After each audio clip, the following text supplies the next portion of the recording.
this is the talk that you really came for, because this is going to be some tips and some guidelines on how to become an effective public speaker, because now that you have gone through the other 16 presentations, so that when you go back to your home, that you can hopefully take these PowerPoints and you can get up and do these presentations. And so I'm going to give you some guidance, some oversight. This is not going to be all inclusive, but some things you can do to be an effective public speaker. First, number one, know your material. You got to know your material. You want to have more in your head to say than you have time to say it.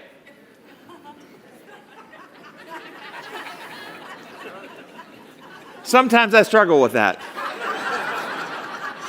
But it's true. Have you ever been to hear a speaker that gets up and and then they say something and then they're like at a loss to what else to say? They don't know what comes next, and it is not comfortable for them, and it's not comfortable for the audience. So know, and the other thing, know what you know, and know what you don't know. That's not only for public speaking. I'll tell you that's the difference between a good doctor and a great doctor.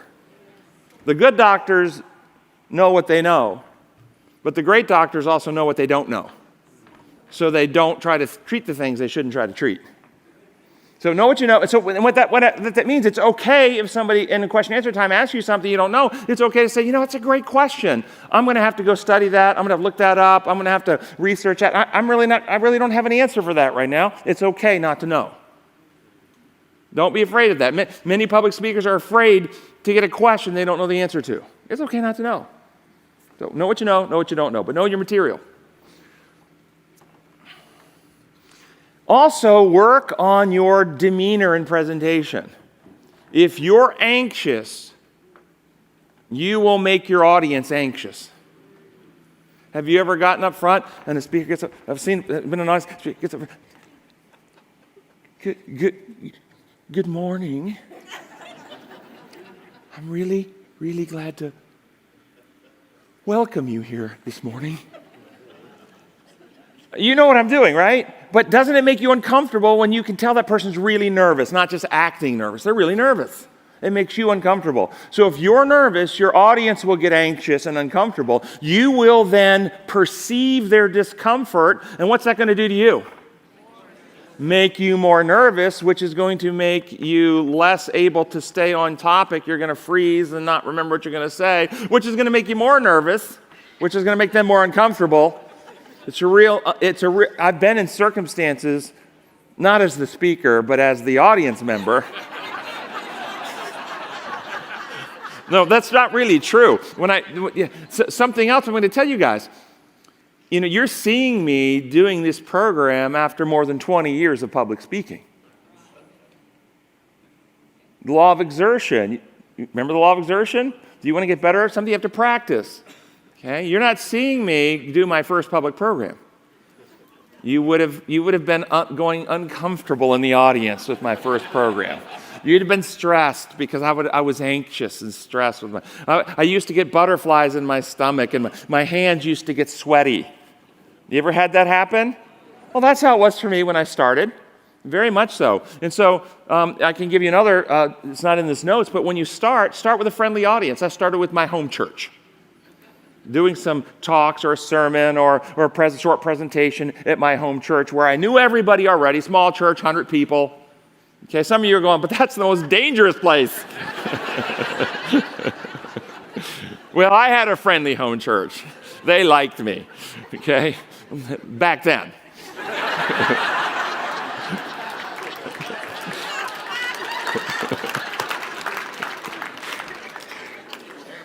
But your anxiety level, so really work on your demeanor, your presentation, your style. Be confident, be relaxed. If you're relaxed, they relax. And as they relax, you actually feel more free to be yourself and to express yourself, and everybody enjoys the program better. Tips on relaxing. Yes, that some of these are coming through here now, okay?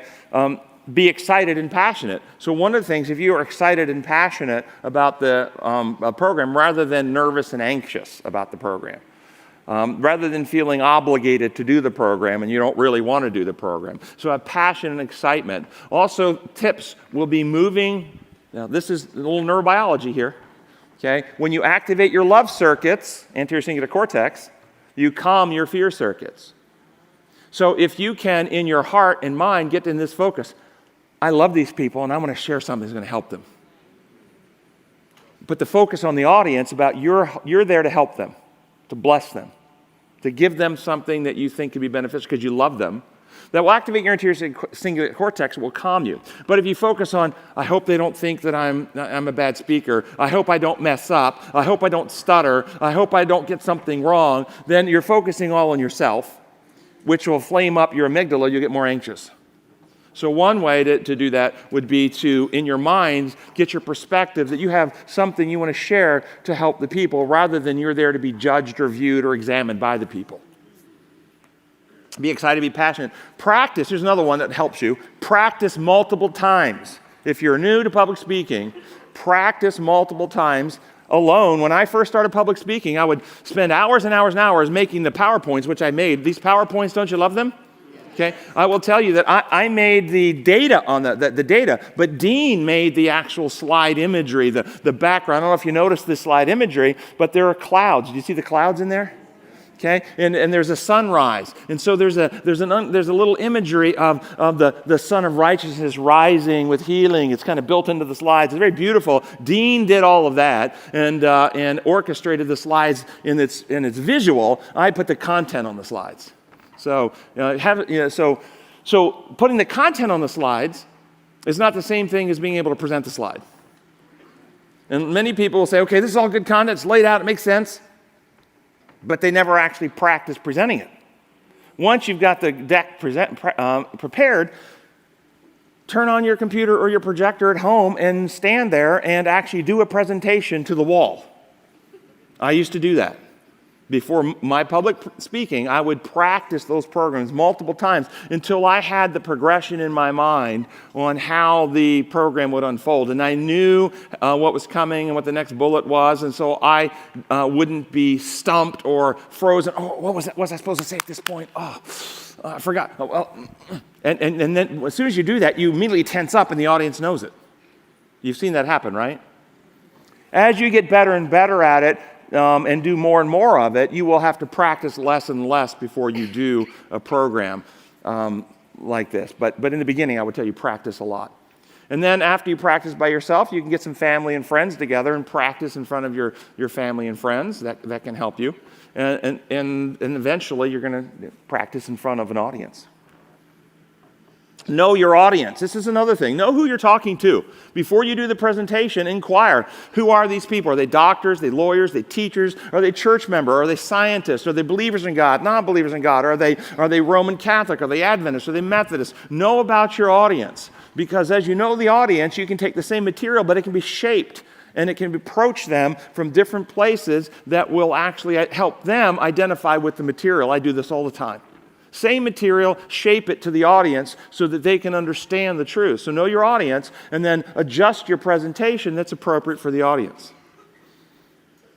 Speak their language, in other words. Are you speaking to Christians or non-Christians and different denominations and so forth? Tricks to getting started. When I mean by starting out the presentation. If you're new to public speaking, it's often beneficial to have a podium. Do you guys notice I didn't have a podium? But if you're new to public speaking, the podium can be a great aid because it can help steady you. You can walk out, and one of the things people do when they're nervous, they can put a hand on the podium. And the hand on the podium, you don't have to be behind it. You can be beside it, but hand on the podium, it steadies you. It gives you some sense of confidence. It keeps you from shaking. It really does. And when I first began, that's what I would do. I'd walk out and put my hand on the podium, and it just steadied me. So that would be something very simple to do. And as you get more confident, you won't need the podium. I like to move a little bit when I present, so I don't like the podium. It's kind of in my way. And then oftentimes as you start, it's to connect with the audience, you can tell a short personal story.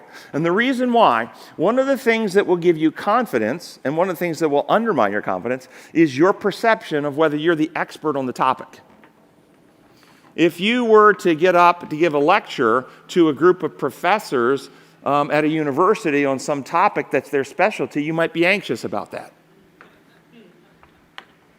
But if you were getting up to give the lecture and you're the professor and it's a bunch of students, you might be less anxious about that. Does that make sense to everybody? Okay? So telling a personal story, you're the expert on your story. There's no one that can say, well, that's not your story. I really know what happened there. Okay? So you can feel very confident that you are the expert on the story. So starting with a short personal story can help you feel confident, can set that tone, that demeanor where you're more relaxed. It needs to be a short story, though, because you want to get into your program, and it needs to be somehow relevant to where you're going with the program. It can also help you relax and just get in. And most of the time, those initial public speaking nerves last for the first 3 to 5 minutes. And once you get past the first 3 to 5 minutes, you settle down, your amygdala calms down. And so not only do you want to make it short and relevant, you want to memorize it and practice it many times. Okay? Because when you first walk out, even though it's going to be a short, relevant story, you put your hand on, if it's a big audience or you're really nervous, you still might be tempted to freeze and not be able to freely think and ad lib. And so if you've practiced it over and over again, it becomes rote, and you do what you've trained yourself to do. And so even though you're really stressed and frozen, you just start in with that story that you've practiced so many times, you don't have to think about it. And by the time you finish the story, you've relaxed and can move into your program. So it's a real effective tool in helping you get your program started. If it happens to be a little bit of a humorous story, and I don't mean a joke, but a story that could be cause the audience to identify with you and maybe chuckle, that relaxes everybody too. Read as little as possible. You know, there are some places in my programs here, Bible quotes, the Isaiah text a little while ago, where I read them.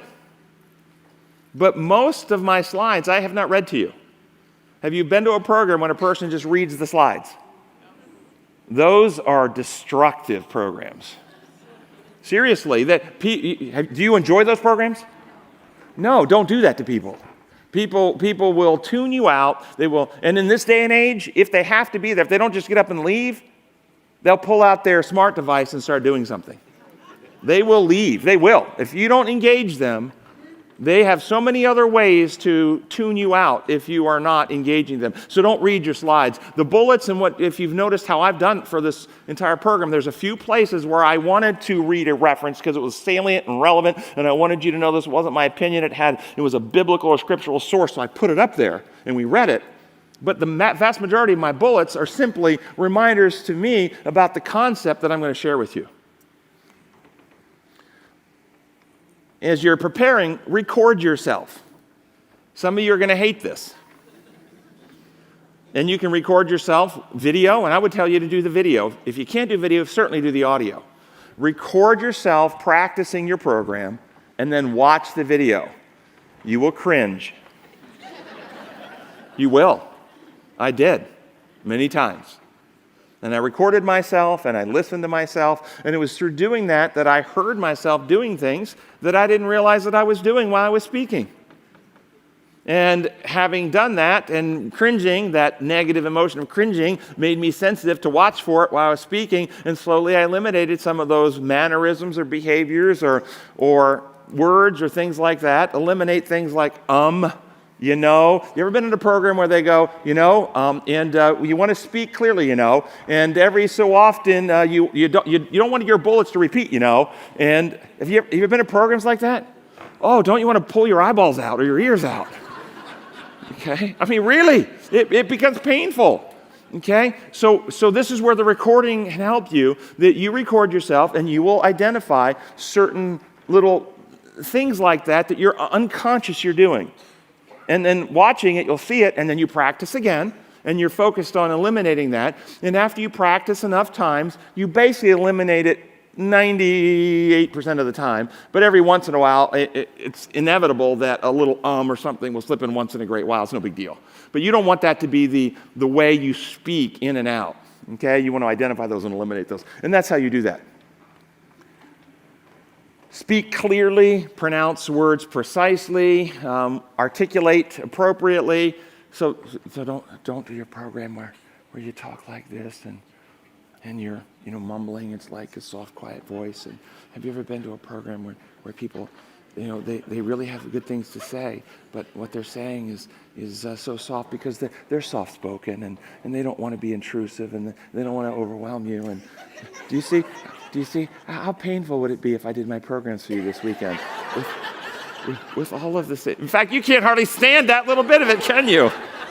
Okay. If I gave you the exact same content that I gave you talking like that, you guys would not have enjoyed it as much. In fact, I don't think you all would still be here this morning. Seriously. No, but and that goes back to voice practice. When I was a freshman in college, one of the requirements, you have to take an art class of some kind, and 1 hour of art, and I took 1 hour of voice lessons. It was very helpful. I don't sing, but it taught me how to use my voice. And that using my voice has been incredibly effective and helpful for me in public speaking. And some of the same techniques a singer uses to project the voice, a speaker uses to project their voice. And so I learned how to use my voice properly. And you might want to consider, and I'm sure in this day and age, you can probably watch a couple of YouTube videos to teach you some techniques on how to use your voice. So if you don't feel like you have a voice, and you want to use a voice in such a way that you can project and modulate the tone of your voice so that you can emphasize not just the words, but you can be heard clearly. People who talk with a voice that is like I was doing a minute ago, where they're really not using their diaphragm, they're not resonating off of their hard palate, they're just kind of talking from the throat, and that's all they're doing. It's very difficult to follow those people. So learn how to use your voice, speak clearly, don't mumble. Learn to tolerate silences. This is one of the hard ones for me, believe it or not. When I first learned how to, and this is what this intolerance for silence on this. In other words, this intolerance for silence is what leads to the ums and the you knows. So that's connected. Those two are connected. It is okay to say something. Pause. Gather your thoughts. Have a moment of silence. That was probably one of my most difficult ones. To learn to tolerate the silences. It's okay to have periods of silence in your program. And I actually got feedback from many of you. How many of you have followed some of my programs before this weekend? Okay? How many of you recognized how much slower I talked this weekend?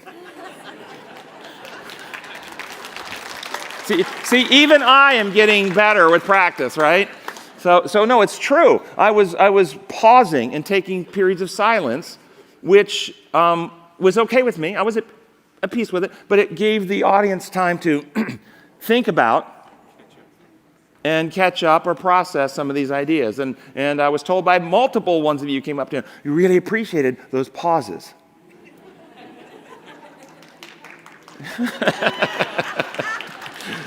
And nobody has said to me this weekend, which I get almost every other program I've done, that it's like trying to drink out of a fire hose.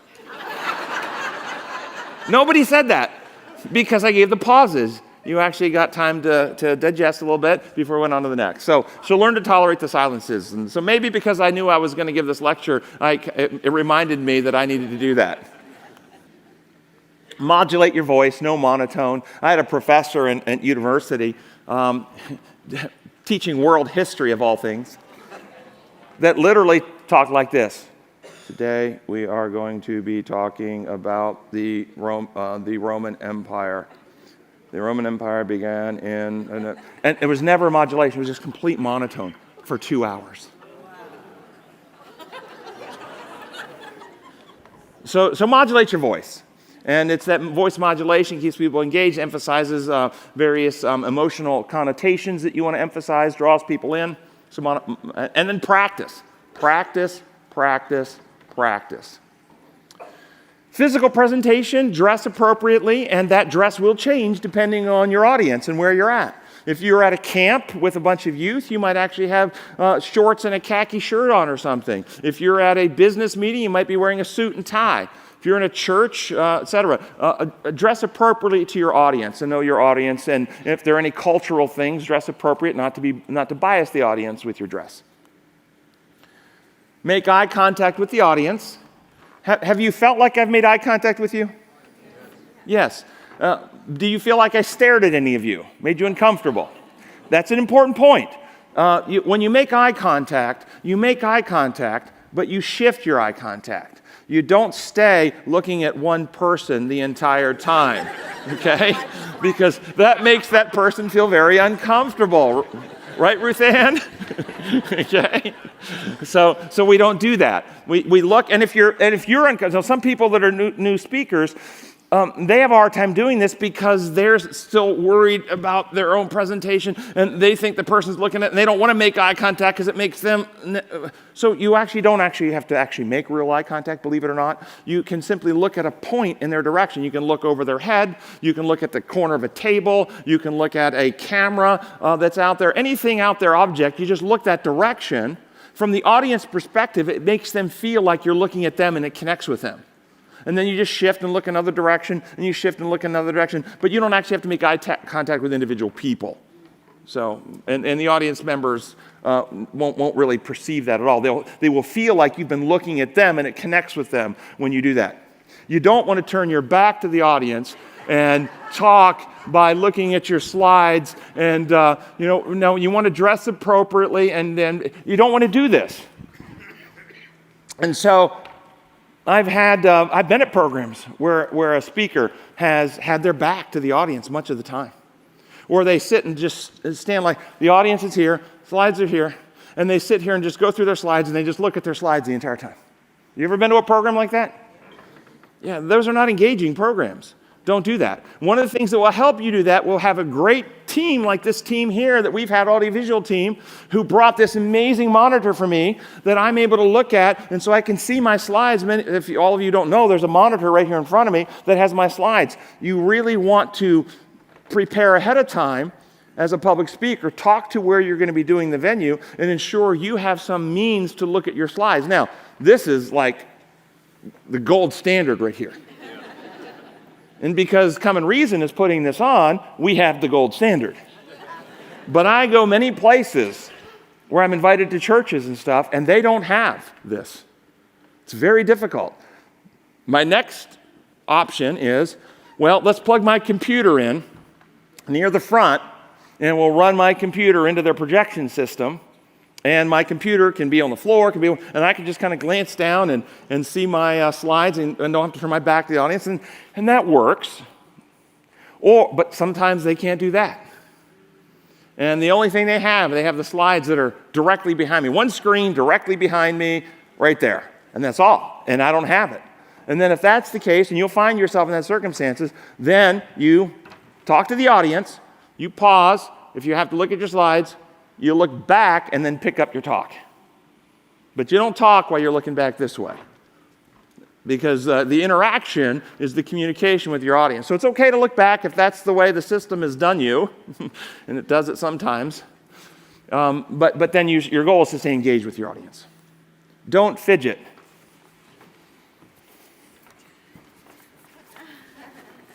Have you seen people do the...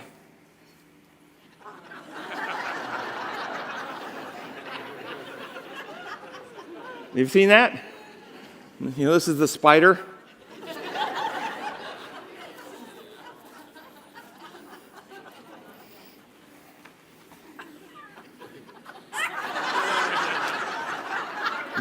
I mean, really, body posture and what you're doing matters. But the fidgetiness goes back to the voice tone and your overall demeanor. It will connote anxiety and make your audience feel uncomfortable. So try not to fidget. And that's where if you have that fidgetiness because you're nervous, that's where the podium can come in, and anchoring yourself on the podium can reduce fidgetiness. Yeah, don't put hands in pockets or wring hands and things, that type of thing. Now, visual aids. I already mentioned these slides we're using, and I think that they've been incredibly, I'm just so thankful to Dean. Do you guys think the visual aids have been great here? Yeah. So, do you notice how I believe all the slides have been easy for you to read, not too busy. So you don't want to make busy slides. You laugh. I have been to medical programs where the professors have had slides that look like this. Seriously, I have been to them. Any docs in the room seen this? It's like it's a worthless slide. Why are you even showing me that? That's not good for anything other than to show me you don't know how to prepare a slide. So don't make your slides too busy. Don't make slides too plain. You see, plain slides are boring. They won't hold your interest. They're uninspiring. They can be actually distracting. They show little imagination. Suggest you didn't put much effort into the program. So learn to use your software program, your presentation program. We're using PowerPoint. And these were developed and put together. But understand the capabilities and what they can do. And would you prefer these slides like this? No, this is not. The other slides are so much more enjoyable, aren't they? And then don't use weird or difficult to read fonts. Don't overuse animation.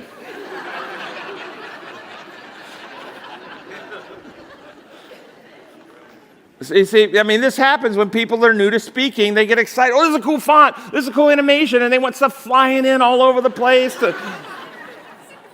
It's distracting. Visual aids should aid, not distract from the presentation. That's their point, to aid you. Remember, you're the primary person. You're the source of information. The visual aid is to aid you. Sometimes also new speakers want to do all this on the screen because they're hoping the attention of people will be on the screens and not on them because they feel anxious. No. That's an aid. You want the attention on you, not because you want to be the center of attention, but because you're the person imparting critical information. So you want them to connect with you so you can impart critical information to them. So you want this to aid you, not distract from you.